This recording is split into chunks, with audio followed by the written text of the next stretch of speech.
Son las 12 del mediodía, 4 minutos. Gracias por acompañarnos en este momento en la W cuando llega la tarde. Paola, buenas tardes. Y cuando está dando mucho de qué hablar, la revolución de los columpios. Se sumaron a la revolución de las canas los padres de familia de niños pequeñitos que piden que ellos regresen al jardín. Así es, Andrea, muy buenas tardes. Y por eso vamos a hablar justamente con quienes están liderando este movimiento, como usted bien lo decía, el de la revolución de los columpios, desde los jardines infantiles, pero también los padres de familia, las mamás y los papás que están desesperados, si se puede decirlo así, porque no solamente se trata de la salud mental de los pequeños, sino de sus procesos de aprendizaje que se están viendo interrumpidos, que la deserción escolar está aumentando y es muy grave para los niños y hay que pensar en ellos. Pero también vamos a tener, Andrea, a un epidemiólogo quien nos va a resolver las inquietudes sobre si es o no es seguro que los niños vuelvan al jardín, y finalmente pues la voz de la Secretaría de Integración Social, quien es la encargada entonces de decidir si esto se va a poder pronto o no. Pues los invitamos a que se conecten en Facebook, ahí pueden darnos sus opiniones, sus preguntas, los padres de familia que piden que vuelvan a jardín, si es seguro o no, que nos cuenten su experiencia. Estamos en W Radio Colombia y mientras tanto les contamos qué más hay en el menú hoy. Mauricio, estamos también muy pendientes de la respuesta de los habitantes de El Salado al fiscal general Francisco Barbosa. Recordemos un poco lo que le contesta el fiscal al defensor del pueblo en una carta que para muchos pues fue un tanto agresiva o desafiante, mejor. Sí, Andrea, buenos días, tardes, porque el fiscal general frente a estos hechos, pues recordemos... Mauricio, estamos teniendo problemas en la comunicación con Mauricio. Ya regresamos con él, pero Paola, la verdad es que sí, pues se esperaría un poco más de respuesta sin lavarse las manos de una entidad, de una institución a otra, sino que haya una cooperación.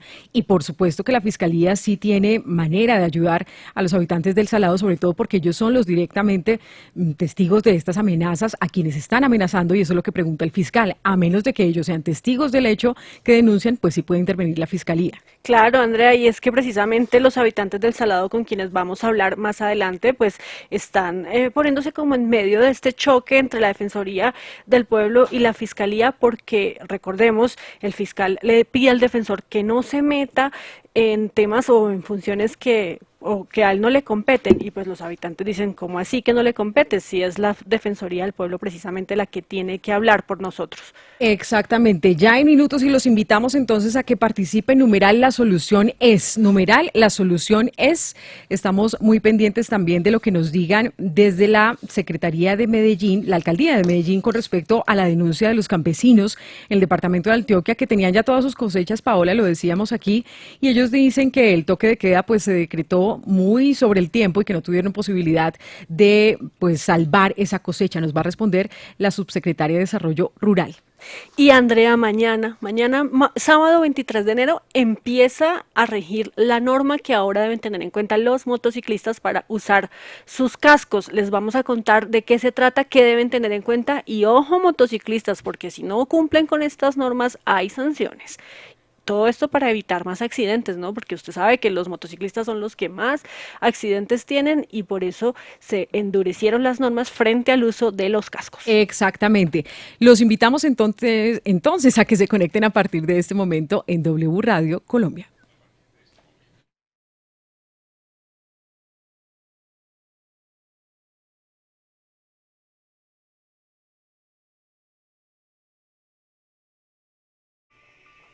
Mauricio, cuéntenos por favor, de manera muy puntual, ¿cuál fue el escándalo que rodea a uno de los funcionarios que pertenecía al despacho del exprocurador Fernando Carrillo y que fue capturado por presuntos hechos de corrupción? Sí, Andrea, se trata de un funcionario que llevaba cerca de 15 años en la institución, en la entidad.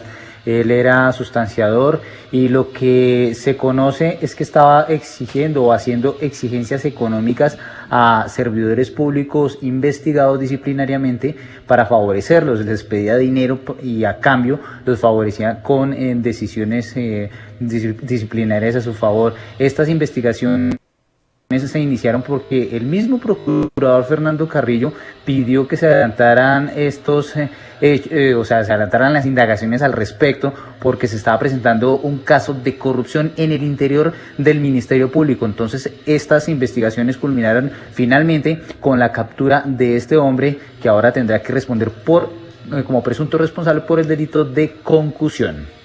Exactamente, pues mire, Paola y Mauricio, les tengo el recorrido de Jesús Alejandro Garzón Rincón en la Procuraduría General.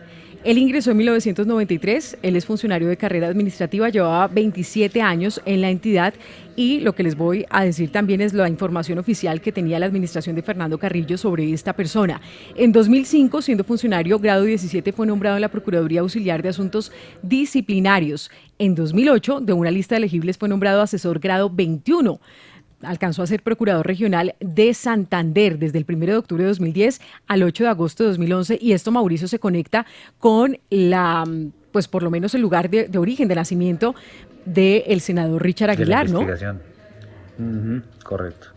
Correcto, porque allí fue donde se inició también, se hizo una de las exigencias, que a él se le pidió dinero para favorecerlo, y bueno, finalmente él también denunció la situación y se fue sancionado de todas maneras por parte de la Procuraduría. Exactamente, bueno, seguimos. Desde el 1 de junio de 2016 al 28 de mayo de 2018, cuando estaba en la Procuraduría Auxiliar para Asuntos Disciplinarios, le fue concedida una comisión especial para desempeñarse como procurador auxiliar código 17, grado 5, en la Personería de Bogotá.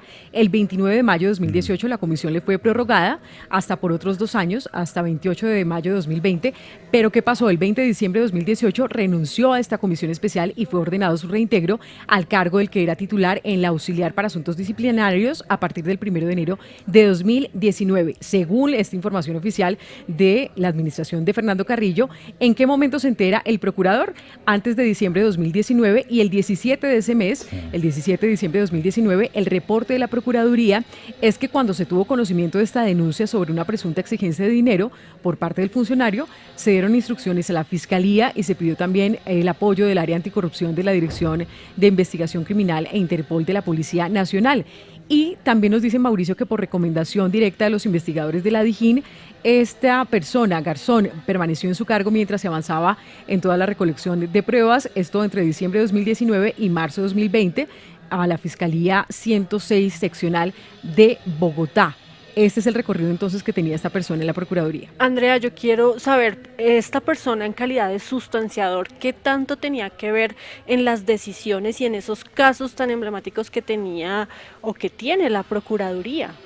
Es que esa es la pregunta. Nos gustaría también conocer a qué expedientes tuvo acceso antes de que el procurador Carrillo pues le diera traslado de esta situación en la Fiscalía a la DIJÍN, y cuando ellos le dijeron que estuviera quieto mientras que recolectaban todos los procesos. Esa información no la tengo yo, esa información también nos la deberá responder en su momento el procurador, ex procurador Fernando Carrillo, para tener más claridad sobre todo el manejo que tenía esta persona.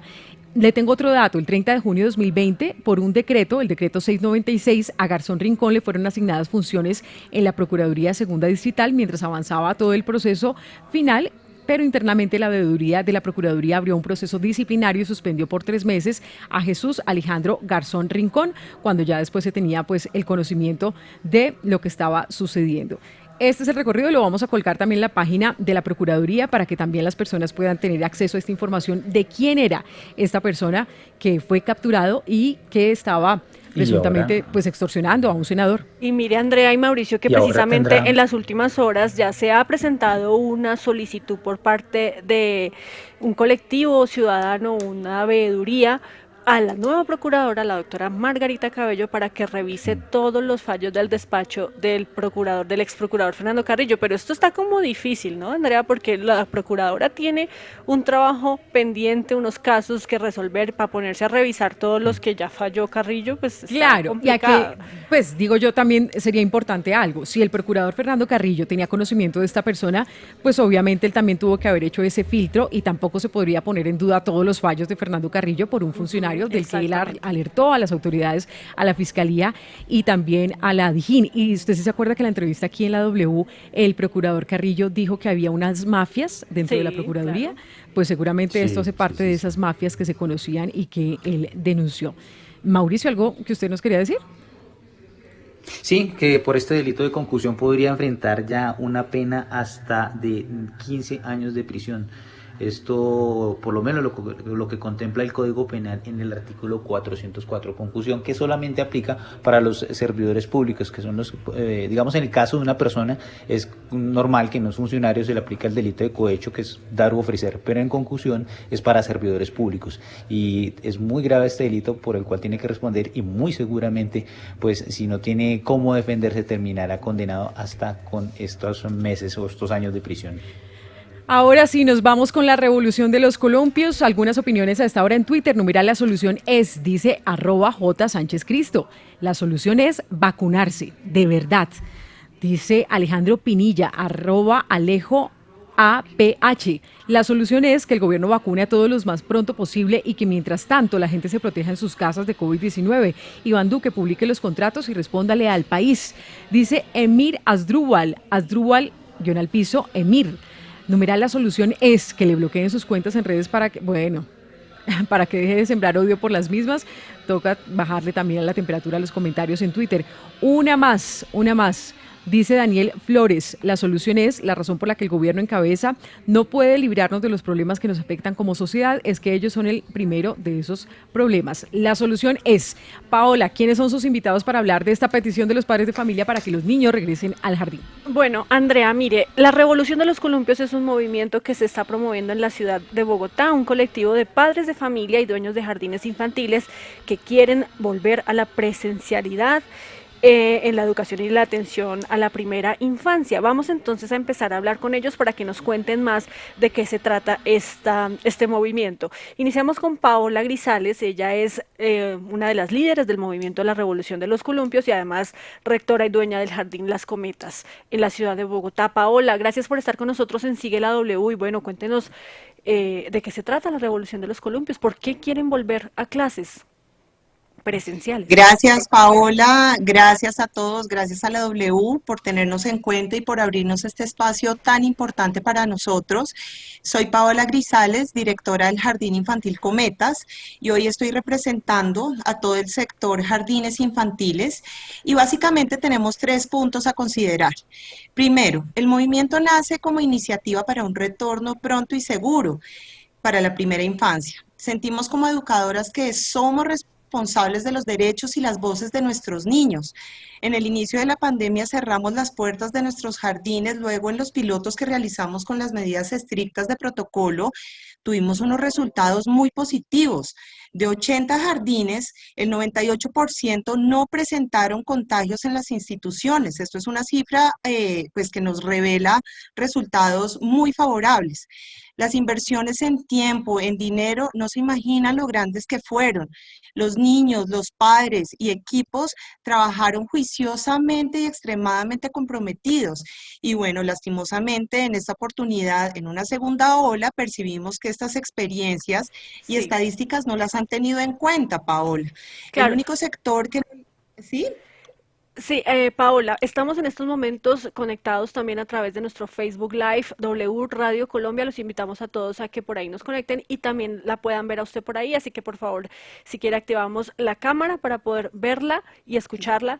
Y bueno, Paola, usted nos comentaba internamente pues que desde los jardines infantiles creen que es un poco injusto que las autoridades tanto locales como a nivel nacional hayan aceptado o hayan permitido la reapertura de comercios, de salas de cine, de restaurantes y en cambio a los jardines les ordenan cerrar y pues este año no hay por ahora una fecha tentativa para poder abrir.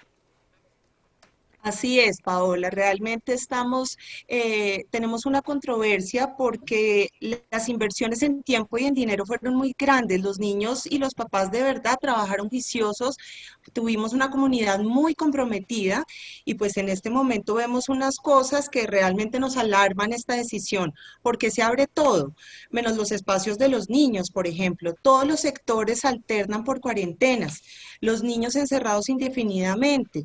¿Qué es más importante? Yo les hago a todos la pregunta, ir a comer a un restaurante, a que el niño pueda ir al jardín o a su colegio, que son espacios seguros y controlados. Fíjense todas las cifras como han aumentado. ¿Por qué? Porque los papás se ven en la obligación de utilizar alternativas diferentes que no sean espacios seguros. Esto realmente es como la voz y el eco que queremos sustentar y fundamentar como desde nuestra perspectiva de movimiento. Los efectos del encierro en los niños son devastadores. Si ustedes piensan desde el punto de vista del desarrollo emocional de un niño, el desarrollo social, el desarrollo motor, entre otras muchas cosas, son problemáticas que por supuesto no se ven en este momento tan evidente, pero no quiere decir que no existan. Por eso la UNICEF, en este momento me gustaría citarlo, la Organización Mundial de la Salud, los gobiernos, entre esos el gobierno de Estados Unidos, estableció como prioridad asistir a los colegios y jardines, es decir, darle realmente una prioridad a nuestros niños. En Colombia y especialmente en Bogotá no podemos hacer lo contrario. Al final, si ustedes todos se piensan y se ponen la mano en el corazón, no son los papás los que Claro. deberían decidir si los niños vuelven o realmente tenemos que esperar a que nos pongan un par en el camino y sea una decisión Sí. impuesta encerrándolos indefinidamente. Entonces, parte de nuestro movimiento es eso, es concientizar y dar a conocer cuáles fueron los resultados que obtuvimos a través de los pilotos que desarrollamos el año pasado Sí. y entender un poco bajo qué cifras y bajo qué estadísticas se toman estas decisiones. Paola, mire, le leo comentarios que nos llegan a esta hora en Facebook, donde estamos conectados, Sí. y dice Omar H. Diago, sin vida no hay procesos de aprendizaje, no hay nada. Dice Jorge Rodríguez Ende, que cada uno mande su hijo con esta situación, demuestran su amor a sus hijos. Dice Camilo Daza, no hay UCI, ¿cómo piensan abrir los jardines infantiles? Dice Alba Barreto, no es seguro, llevarán el virus a sus casas, sirve para su salud mental, pero la realidad es que no es seguro. Dice Roberto José J. Benavides, ¿dónde están las vacunas? Dice Jorge Luis, es una burrada lo que están pidiendo, el virus no se ha ido. Paola, pues comentarios también que dicen que no porque se puede propagar el virus. Y hay una pregunta que también nos llega y es, por ejemplo, cómo controlar los descansos en un jardín cuando todos los niños es muy difícil darles instrucciones y decirles que permanezcan en su sitio, el distanciamiento, que usen alcohol, pues también afecta mucho sus manos. ¿Cómo manejar esto y qué le responde a las personas que no están de acuerdo a esta hora en Facebook? A ver, les respondo lo siguiente. Nosotros estamos basándonos bajo unos protocolos y bajo unas medidas de bioseguridad muy rígidas. No crean, nosotros como educadoras también en principio nos cuestionábamos si iba a ser eso posible y realmente nos descrestan nuestros niños, nos muestran lo éticos, lo responsables, la capacidad que tienen de adaptarse a nuevas realidades y a nuevas situaciones. Para nosotros fue una sorpresa recibir niños de 2 años que con toda la tranquilidad y con toda la adaptación hacían uso de sus tapabocas, hacían uso de todas las medidas de bioseguridad, tanto lavado de manos, distanciamiento social, utilización de gel, limpieza y desinfección de sus zapatos. Los niños entraban a los jardines sin nada del exterior. Los niños cumplen con las medidas y con las rutinas, nosotros lo llamamos rituales, se adaptan a una nueva realidad, entienden que para poder estar juntos podemos estar en un espacio seguro y protegido. Por supuesto, desde las medidas del aforo que nos permiten. No podemos controlar unos niños pequeños con una cantidad o con un número de niños que no vamos a ser capaces como adultos y como educadores mantener. Entonces, nosotros no estamos hablando desde una experiencia no vivida, todo lo contrario. Les mostramos con cifras, les mostramos desde nuestra experiencia lo satisfactorio que fue este ejercicio. Realmente los niños entendieron en su dinámica y en sus rutinas de clase que esos procesos de relaciones, de conexiones, de utilización de material, de distanciamiento, de ritmos, eran absolutamente favorables y para eso estamos nosotros. A Sí. nosotros nos gusta mucho decirles a los padres de familia que todas las personas adultas que llegan a nuestras instituciones llegan con todas las medidas de bioseguridad. Por supuesto, el virus siempre está por todas partes, pero eso no quiere decir que entre a las instituciones. ¿Por qué? Porque porque nosotros cumplimos con unos protocolos establecidos, porque nosotros estamos siguiendo las normas, porque si bien algún adulto, si nos llegó, por supuesto, nos llegaron casos de contagio, no hubo brotes, no hubo contagios en la comunidad, no hubo contagios en los niños, porque estaban con sus tapabocas, porque están con sus caretas, porque están con todo su overol antifluidos, y esto permite que no haya un brote, que no haya una dispersión de todas las cosas que nos ponen en riesgo. Entonces, cuando me preguntan si ¿cómo hacen? Lo hacemos y se los decimos desde la experiencia que ha tenido resultado y un resultado absolutamente satisfactorio. Entonces, cuando vemos que Sí. las cifras en los adultos, en los otros medios, pues no son tan respetadas como quisiéramos que fueran, pues nos conflictuamos porque al final demostramos que sí podemos hacerlo y que los niños en ningún momento presentaron prácticamente ningún contagio. Vea, Paola, que sobre el tema de si los niños son o no focos de contagio, si es peligroso y eso, vamos a hablar precisamente con un epidemiólogo, una persona experta y supremamente objetiva que nos va a mostrar la realidad en materia de la seguridad y la salud, tanto para los niños como para sus padres. Pero entonces le hago yo una última pregunta.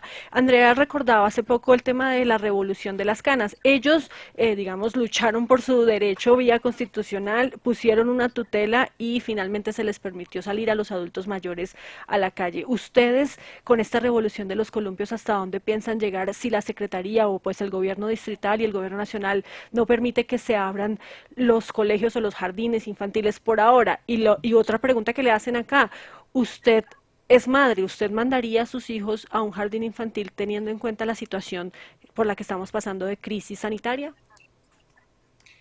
Bueno, respondiendo a la pregunta de todos y realmente diciéndoles, esta es una revolución pacífica, ¿hasta dónde vamos a llegar? Hasta donde nos permitan hacer un eco de las voces de nuestros niños y de las realidades que viven nuestros niños. Soy mamá de 2 hijos, los dos asisten, uno a colegio y el otro a jardín infantil, con unos resultados absolutamente satisfactorios en todo el proceso.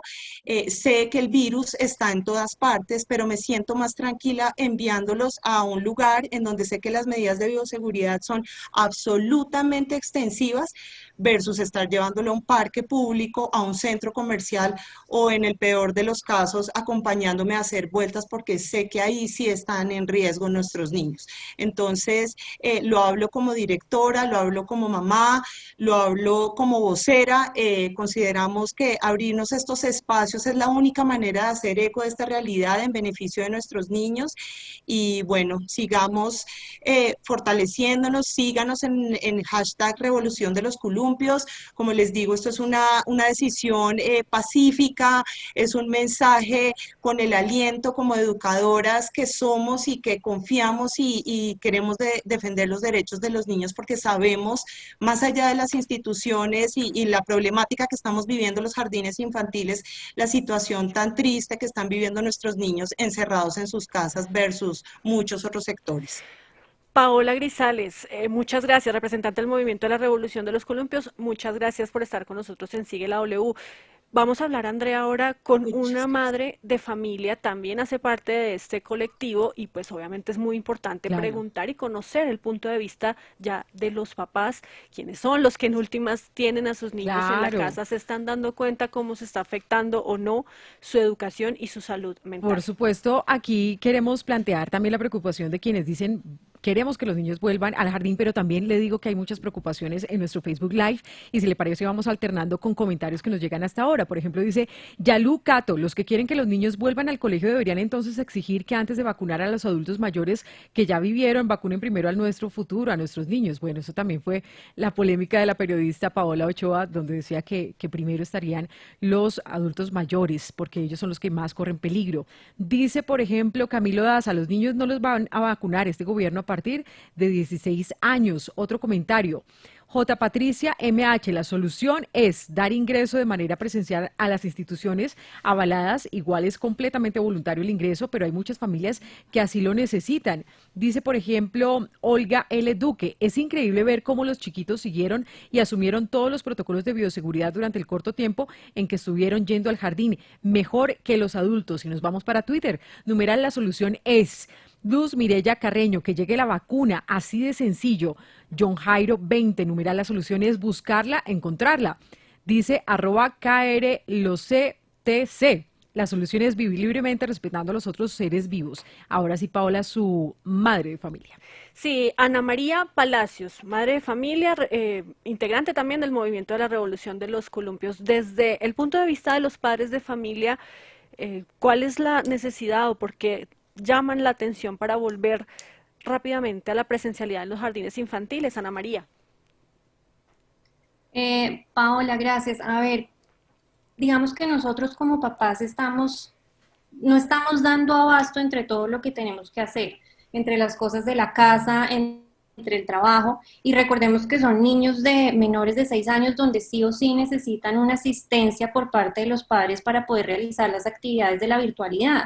Entonces, esto a nosotros pues nos mantiene estresados, nos está afectando nuestra salud mental y llega un punto en que nos toca escoger o no hago y cumplo mis funciones laborales o desescolarizo a mis hijos. La primera opción no es viable porque yo no puedo poner en riesgo mi estabilidad laboral. La segunda opción, pues esto tiene una repercusión a mediano y a largo plazo inmediatamente también a nivel emocional, psicoafectivo, donde los niños están siendo ignorados porque los papás no les podemos prestar la atención que ellos necesitan, donde en muchos casos, dependiendo de la dinámica familiar, se están viendo también maltratados por el mismo estrés de los papás, ¿sí? Entonces es una situación muy compleja y yo sí creo que eso tiene que ser una decisión libre de los papás si los mandamos o no. Está obviamente la alternativa virtual para los papás que no los quieran mandar o que no se sienten tranquilos, pero donde a nosotros, perdón, un segundo, a nosotros, donde los papás que sí necesitamos este espacio para nuestros hijos, pienso que sí debería ser voluntario, ¿sí? No debería ser una medida impuesta. Y recordemos también que por parte de los niños, pues ellos necesitan socializar, ellos se les está olvidando interactuar con otros niños, se les está olvidando compartir, están teniendo miedo. Claro. Los niños menores de 6 años tampoco pueden estar expuestos a pantallas, no es lo ideal. Y en muchos casos, por más que se intente por parte de la institución y por parte de los padres, los niños no logran conectarse. Sí, mire, Ana María, le tiene más preguntas Mauricio, pero antes algunos comentarios. Dice Germán Antonio, mi hijo no va al colegio, caldo de cultivo para virus. ¿Quién quiere perder a sus hijos? Dice Daniel Machancano, imprudentes, no llevaré a mi hijo a que se enferme en un jardín. Pero dice Mireya Rodríguez, los jardines privados ya estamos listos para volver con todos los protocolos de bioseguridad. Los padres no pueden trabajar y al mismo tiempo estar en clases virtuales para los niños. Mauricio. Sí, señora Ana María, pues el preescolar sabemos que es la etapa previa al ingreso a la educación básica primaria, pero muchas veces los niños no van a jardín y esto no afecta en gran medida su educación cuando ingresan a primaria. ¿No cree que en materia de prevención y más ante la incertidumbre de lo que pueda pasar, aún no han llegado las vacunas, hay nuevas cepas, ¿no cree que es mejor esperar por lo menos unos meses más o esperar por lo menos que ya se tenga certeza de que el virus se puede controlar y evitar nuevos contagios a futuro y sobre todo el riesgo de las personas adultas que viven con algunos niños, los abuelitos, por ejemplo? Claro, yo entiendo eso y por eso insisto en que debería ser una decisión voluntaria, es decir, los papás que se sientan tranquilos con la decisión, que tengan la libertad y la posibilidad de poderlo hacer. Las familias donde viven personas con comorbilidades o adultos mayores y que se sientan más tranquilos sin mandarlos, pues también están en todo el derecho de escoger esa opción. Yo creo que a pesar, digamos, el virus va a estar con nosotros, como ya sabemos, un largo tiempo y nosotros no podemos extender esta situación por más tiempo por todas las razones y todos los argumentos que ya hemos dado. Lo que sí es importante aclarar es que ya hay varios estudios que demuestran que los jardines en el último trimestre no fueron fuente de contagio ni en los niños ni en sus círculos, pues. Entonces, pues por mi parte yo sí pienso que tiene que ser una decisión voluntaria y que la decisión tiene que estar por parte de nosotros como padres, porque hay muchos que sí necesitamos y que sí creemos que los niños están mejor en el jardín que en la casa. obviamente con todos los protocolos de seguridad y todos los cuidados, ¿no? Claro. Ese es el dilema, Paola, y mire que llegan también más comentarios en nuestro Facebook. Dice, los jardines infantiles y colegios privados tienen protocolos mejor diseñados que muchas otras entidades. Otras personas siguen diciendo que les da mucho miedo porque si algún niño llega contagiado, ¿quién puede responder por él y contagia a los otros? Dice Gustavo Conde, la solución es, un niño va a jardín es a socializar, es decir, a compartir con sus pares, a jugar, a intercambiar comida, a reírse, etcétera. Mandar a los niños al jardín no es la solución es vacuna rápida y la solución para la sociedad es asumir que somos padres. Sí, Andrea, y adicional al tema, bueno, primero le agradecemos mucho a Ana María Palacios también por estar con nosotros aquí en Sigue la W. Y yo le quiero mostrar a Andrea un informe que ha hecho Indepaz, pues porque hoy estamos hablando de este movimiento que se está promoviendo en la ciudad de Bogotá, pero esto es una situación que se vive a nivel nacional. Los padres de familia preocupados, los profesores de los jardines, los rectores de los jardines también esperando una decisión definitiva por parte de las autoridades nacionales. Y por eso quiero mostrarle este informe de Indepaz que adicional al tema de la emergencia sanitaria, que es muy importante y muy grave también, pues está el riesgo que corren los niños en materia de maltrato. Mire estas cifras, por ejemplo, según Indepaz, el 74% de la violencia contra los niños se presenta al interior de sus hogares. El año pasado, precisamente, y con respecto a 2019, se redujo en un 32% el número de denuncias. O sea, sí hubo una reducción importante. Y también asegura Indepaz que el 50% de las activaciones de las rutas de prevención y atención al maltrato de los niños tiene como responsables a las maestras y los maestros. Por eso es tan importante también que ellos estén en estos espacios. Y finalmente uno que es muy preocupante también y es la deserción escolar, la suspensión de las clases presenciales y el paso a lo virtual puede conducir a una deserción escolar temprana. Según Indepaz, el 62% de los estudiantes en Colombia no tiene acceso a internet y por eso es que tienen que retirarse. Entonces, claro, no, yo creo que eso sí es innegable. Sus procesos educativos. Pero bueno, entonces hablemos entonces ¿Me de lo que permite tiene leo que ver. unos Claro que comentarios sí. aquí para también tener la participación de las personas que se conectan hasta ahora en Facebook? Dice Sandra Fonseca, es innegable que los niños aprenden más asistiendo a clase que en las casas. Si los padres realmente quisieran cuidar a los niños, no los sacarían de paseo, al parque o tan solo para que los acompañen. Los niños necesitan una estabilidad educativa. Dice José Hernández Prada, buenas tardes. ¿Alguien ha pensado en el riesgo que se corre no en las instituciones educativas, sino en los desplazamientos hacia estas mismas? No todos los niños cuentan con servicios de rutas escolares y peor aún, abuelos que deben acompañarlos porque sus padres trabajan. No hay garantías. Dice un comentario por acá de María del Rosario Chacón. Nos cuenta, soy terapeuta ocupacional. Y los niños tienen muy adecuada adaptación. Me sorprende los chiquis que atiendo permanecen toda la sesión con el tapabocas. Además, tienen muy claro el uso de los elementos y protocolos de protección. Estoy de acuerdo con la directora de preescolar. Pues bueno, muchas opiniones divididas, Paola, pero entonces hablemos también con un experto, ¿no? Sí, pues nos preguntamos justamente al plantear este tema si es seguro o no en materia de sanitaria, de salud, pues volver al colegio, volver al jardín infantil. Y eso se lo queremos preguntar al doctor Jaime Castellanos, epidemiólogo, quien nos acompaña también hasta ahora. Y pues, doctor Castellanos, la pregunta puntual es, ¿son los niños un foco de contagio? ¿Los protocolos que se están estableciendo en los jardines sirven para evitar el riesgo?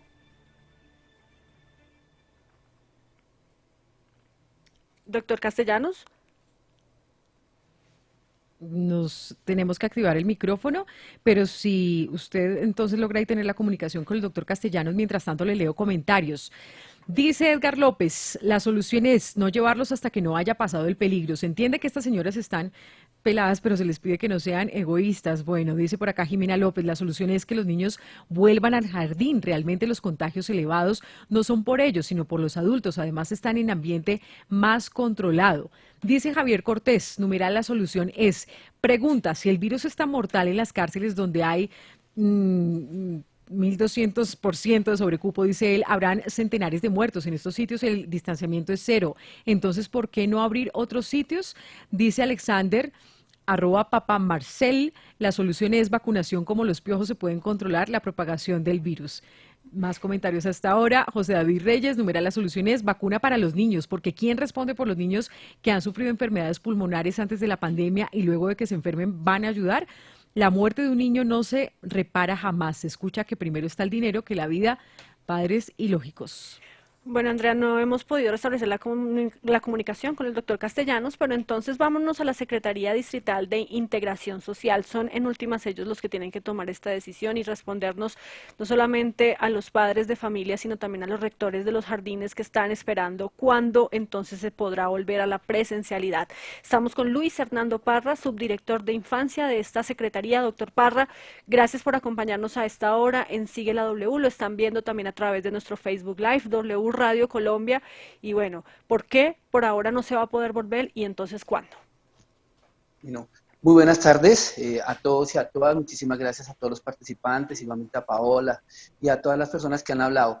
Y hacer una precisión, desde la Secretaría de Integración Social, en el servicio de atención a nuestros niños y niñas en primera infancia, desde el año pasado se viene haciendo la apertura gradual de las unidades operativas o los jardines infantiles, tanto privados como jardines públicos. Esa apertura ya se estaba haciendo y tenemos, como lo dijo Paola, unos muy buenos ejercicios en diferentes localidades, de acuerdo a las solicitudes y de acuerdo a las voluntades de cada uno de los papás, de los niños infantiles, de los niños, se está haciendo la apertura de los jardines. La Secretaría de Integración Social creó un lineamiento para todas las orientaciones técnicas y garantizar un retorno voluntario, un retorno gradual y un retorno seguro. Se tienen ejercicios muy importantes como 13 unidades operativas de diferentes localidades que aperturaron.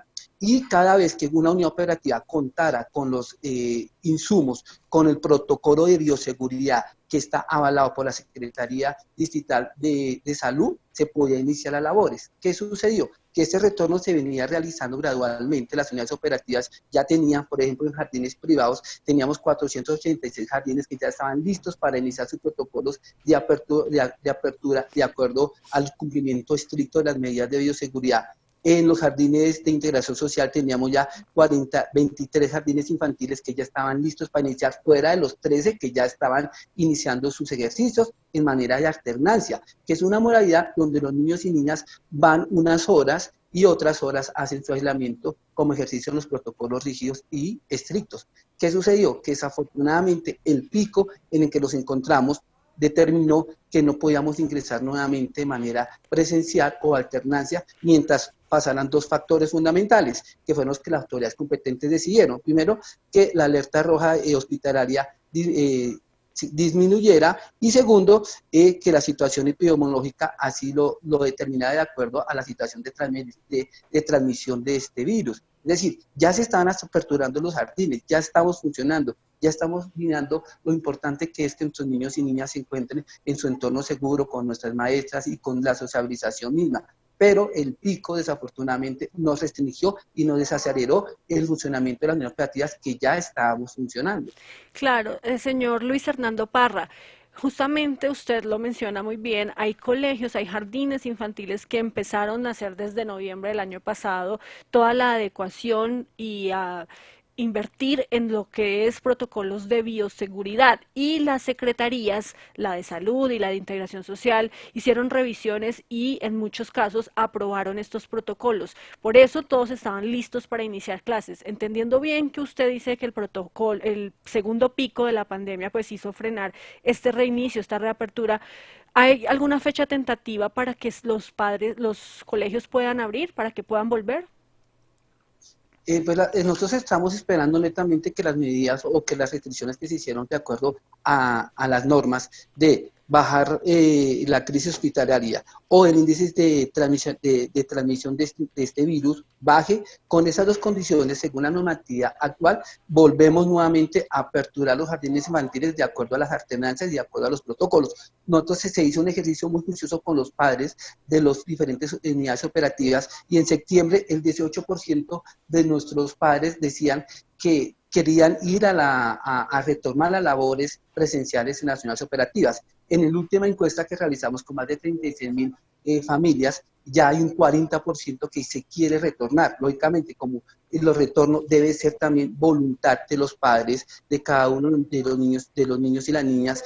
Siempre se debe de tener en cuenta ese Claro. punto tan importante que es ello. Pero los jardines, apenas la autoridad competente nos defina que podemos iniciar nuevamente el proceso de alternancia, que alternancia es una manera donde se permite la presencialidad de las unidades operativas, pero algo muy claro, de la Secretaría de Integración Social nunca se ha dejado de prestar el servicio de acompañamiento, tanto pedagógico, el servicio de acompañamiento en rutas o en presuntas vulnerabilidades de derechos, el servicio de acompañamiento al apoyo nutricional, al acompañamiento de crecimiento, a la potencialización de los desarrollos, se ha seguido haciendo. Claro. Y esperamos este año, apenas se autorice que las medidas epidemiológicas lo permitan, seguir abriendo, seguir con el servicio de los que ya abrieron el año pasado, seguir con todos los jardines que están enfilados para iniciar su apertura y seguir poniendo todos los jardines con los protocolos de seguridad para que todos podamos ingresar a funcionar nuevamente en presencialidad. Claro, mire, leo más comentarios. Dice Mario Moreno, lo importante es que sean los jardines legales los que abran. Ellos pueden presentar sus protocolos para que se avalen. Numeral la solución es María Isabel Guatame. Cuidar a los niños, los jardines siempre han sido foco de enfermedades. Es conocido que niño que entra, niño que se enferma. Todo el mundo habla de protocolos, ya suena carreta. ¿Realmente qué es lo que van a hacer? Por favor, un ejemplo. Sobre esto, subdirector de Infancia de la Secretaría Distrital de Integración Social, quiero preguntarles si ustedes han tenido evidencia, porque ustedes tienen que ser muy estrictos también, si han funcionado estos pilotos o no.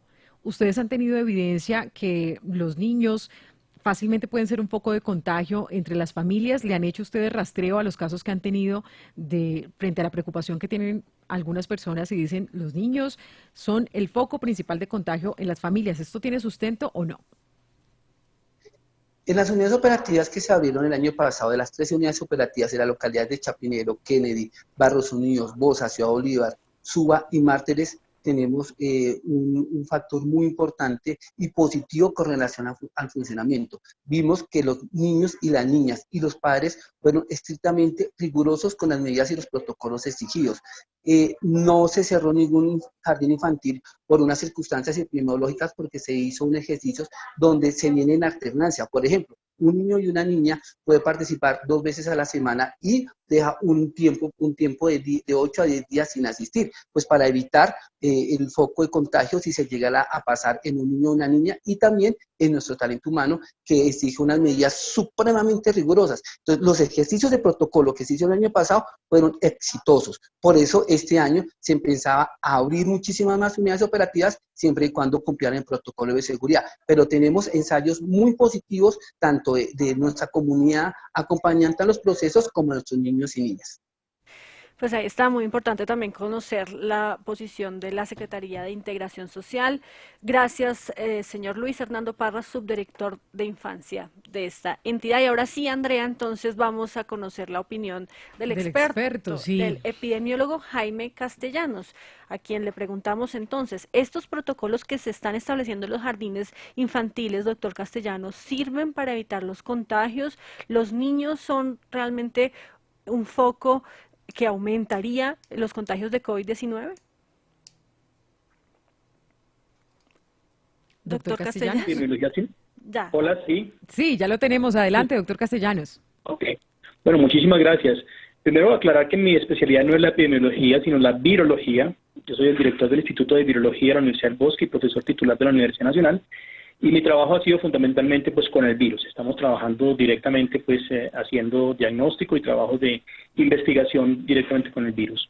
¿Qué es lo que se sabe sobre esto? Obviamente desde el principio y ante la incertidumbre de no conocer qué estaba pasando en el mundo con este nuevo coronavirus, porque no sabíamos de sus características de transmisión, sospechábamos que había algunas que se compartían con otros virus respiratorios. Ahorita alguien decía, las escuelas y los colegios son fuente de contagio. Sí, eso es cierto, no para este virus, sino para todos, diarreas y otras infecciones respiratorias. Y en este caso no conocíamos nada sobre esto, y entonces el principio de precaución mayor nos obligó a que en todo el mundo los colegios se cerraran y que inclusive los colegios de bachillerato y las universidades siguen hoy en día con una gran proporción de actividades no presenciales, porque sigue siendo una recomendación válida. Pero miren que en los últimos meses la información fundamentalmente de Inglaterra, que es quien lo ha hecho más juiciosamente, han publicado una cantidad de información sobre las características de la transmisión en los jardines infantiles y en los colegios de niños pequeños.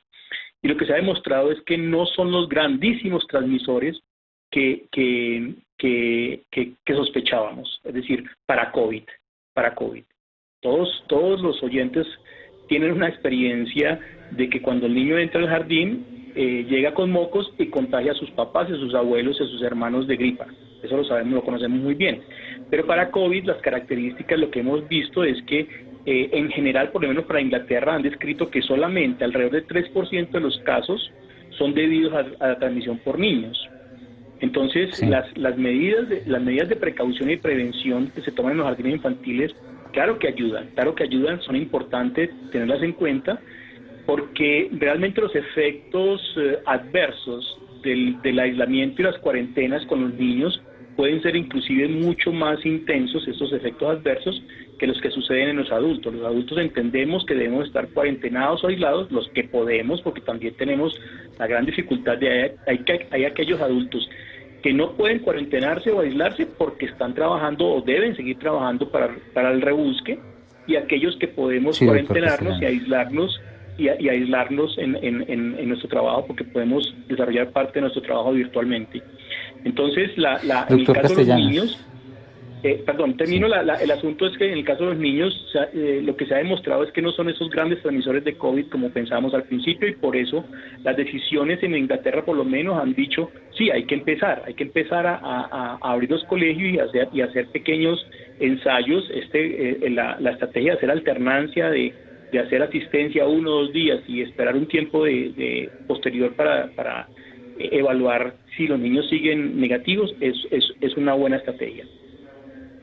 Doctor Castellanos, escuchábamos hace unos minutos a quienes promueven la revolución de los columpios. Ellas manifestaban que los centros comerciales, los cinemas, los gimnasios, los parques, está permitido que tengan apertura desde hace un tiempo, pero que los colegios, y en este caso los jardines infantiles, no. ¿Qué tanto riesgo hay entre la comparación de un eventual contagio entre un colegio y uno de estos escenarios, un centro comercial, cinema, gimnasio, parque? Pues las consideraciones de autocuidado son universales y son las mismas para todos los espacios. La gran preocupación de todos los profesores en bachillerato y en primaria se relacionan con 2 cosas. Primero, porque sobre todo en la educación pública es muy frecuente encontrar profesores que son mayores de edad, mayores de 60 años, que son un grupo de gran riesgo desde el punto de vista para enfermarse y para morirse por COVID. Entonces, eso tiene una situación bien compleja, y en eso todo el mundo, en todos los ministerios de salud y de educación de todo el mundo, tiene un especial cuidado con aquel grupo de profesores que son mayores de 60 años.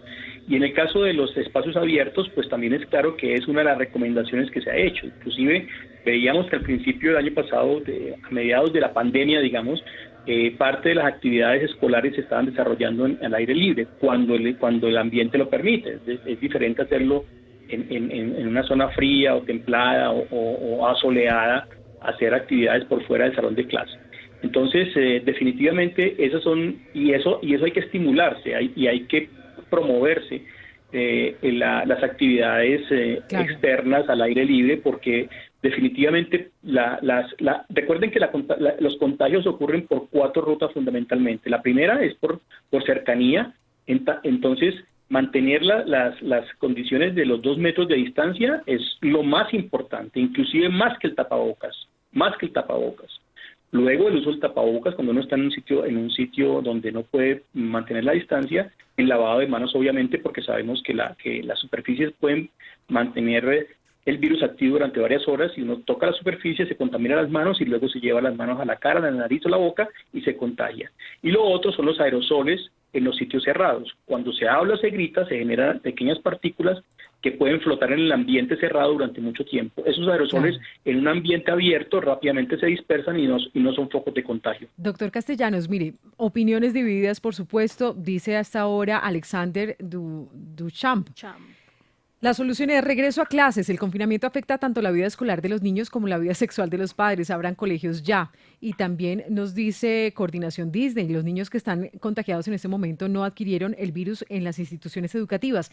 Pero al mismo tiempo también hay preocupación y, por ejemplo, Alfredo nos envía este artículo que fue muy conocido el 4 de enero de 2021 que le dio la vuelta al mundo, una fotografía que muestra el desgarrador momento entre una hija y su madre antes de morir y le llama la atención porque en ese reportaje dicen que se enfermó la familia después de que uno de los hijos de Anabel, una de las mujeres contagiadas, contrajera el COVID tras su regreso de la escuela en septiembre.